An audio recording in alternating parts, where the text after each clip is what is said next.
Hi, my name is David Carlos from Victoria Air Photos, and welcome to my presentation on the DJI Mavic 2 Enterprise Advanced, which is the newest version of the split camera sensor, which is the RGB and thermal camera. And I just wanted to talk about this briefly, and this video will be mainly directed at why this specific aircraft and this kit is very suitable for protective services from police, fire, and search and rescue.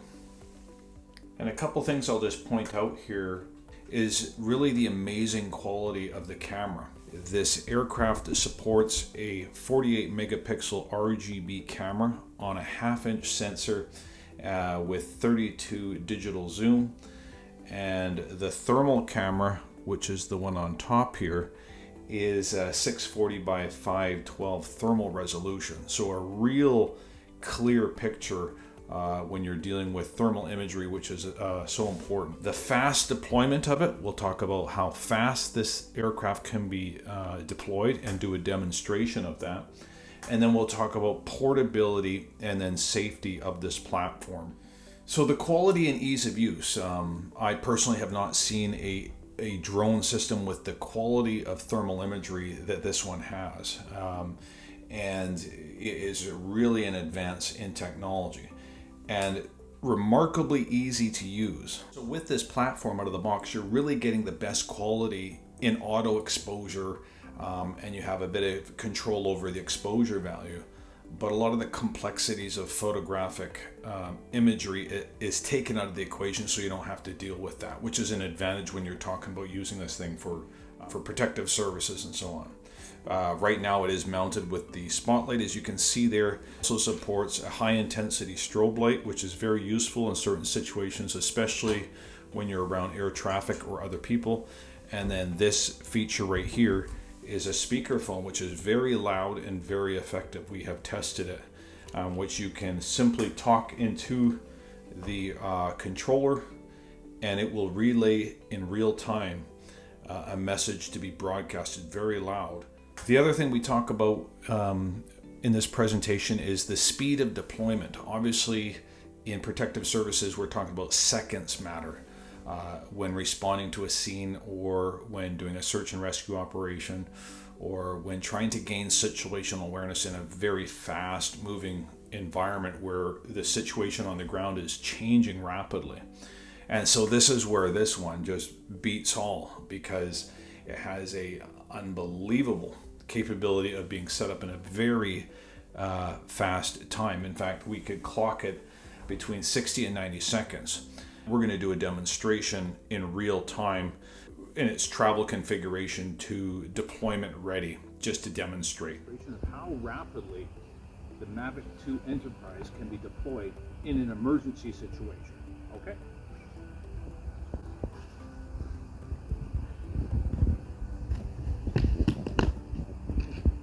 This is out of transport case. It's in transport mode.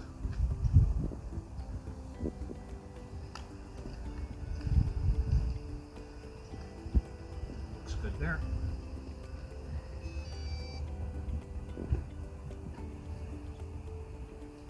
Aircraft is on. It is clear. Looks good. Acquiring the signal, acquiring the radio links, and GPS all simultaneously within a few seconds here. Good. Power looks good. Battery looks good.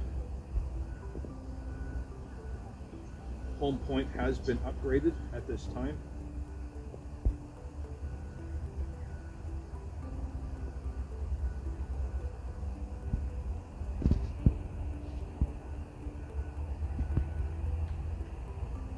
And taking off, making sure the area is clear, and we're ready to go.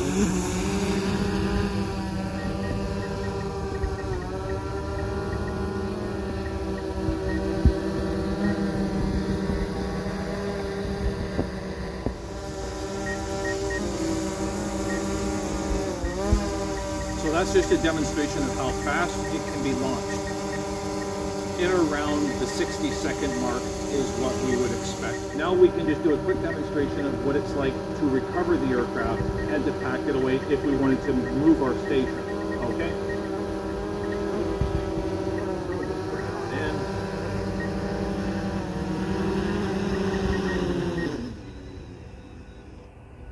land it after takeoff. Pre-landing checks, battery off, power confirmed off, fold away the aircraft.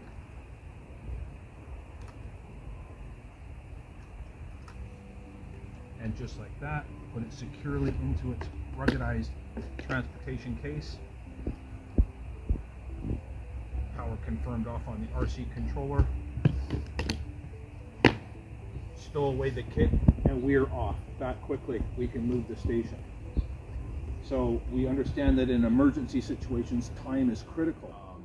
Other systems are way too bulky. Even when you get into bigger drones or bigger multi-rotors, you're dealing with a lot of time to set the system up. With this thing, everything is built into this controller, into this smart controller. So I don't have to even worry about plugging things in this specific case. So I could tie in an HDMI cord to this port right there and project this to a screen, which would be tremendously advantage if you have spotters and other people that can assess the imagery and the footage that the aircraft is taking in real time. The other thing we talk about with this platform is the portability of the kit. And so we're dealing with a kit that is literally about a little over 1 feet by 1 feet. And I'll just show you right here. Here is the ruggedized kit, which I would always recommend transporting this aircraft in.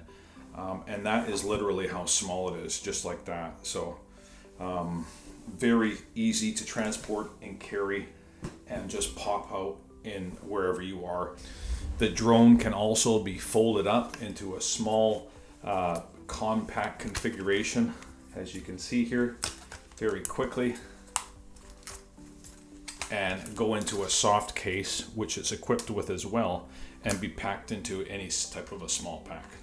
The overall weight of it, even with the battery, which is kind of the heavier part of the drone system, is still remarkably lightweight. This means it's not a heavy, bulky thing that you're transporting. And the other thing we talk about a lot of, one of the biggest challenges, I think, with the implementation of this remarkable technology as part of a kit for protective services is the whole thing about training and navigation safety, situational awareness, integrating the aircraft in with air traffic in our airspace systems. And so part of VAP services training as well. In addition to flying these aircraft, we do training operations to help people understand situational awareness of where they are. A lot of these zones that we talk about in around airports, even here around Victoria Airport and Vancouver, as you can see, are a lot of restricted zones. But this aircraft, once you have advanced pilot certification, which we train students to get, is capable of unlocking the system by request through DJI's channels, and we can switch off all of the geofencing for the specific zone we're in. And now I'll just say that police services, including chiefs and fire officers and police officers, can get special permission from NAV Canada to fly at certain altitude restrictions at any time without even notification. So that proves that the integration of these aircraft into airspace can be done. We're at that stage now. Overall, it's a remarkable piece of kit. I believe every protective service should have access to it and should have people that are qualified to use it and understand how to use it properly. This technology has the capability of saving lives and of helping people that are in distress and assisting protective services. So it's a great asset. We do training, we do consultations, we do free demonstrations. So please call us if you would like to learn more about this aircraft system, would like to see a demonstration of it, or would like training for the Transport Canada Advanced Drone Certification certificate. Thanks very much for your interest, and please stay in touch with us.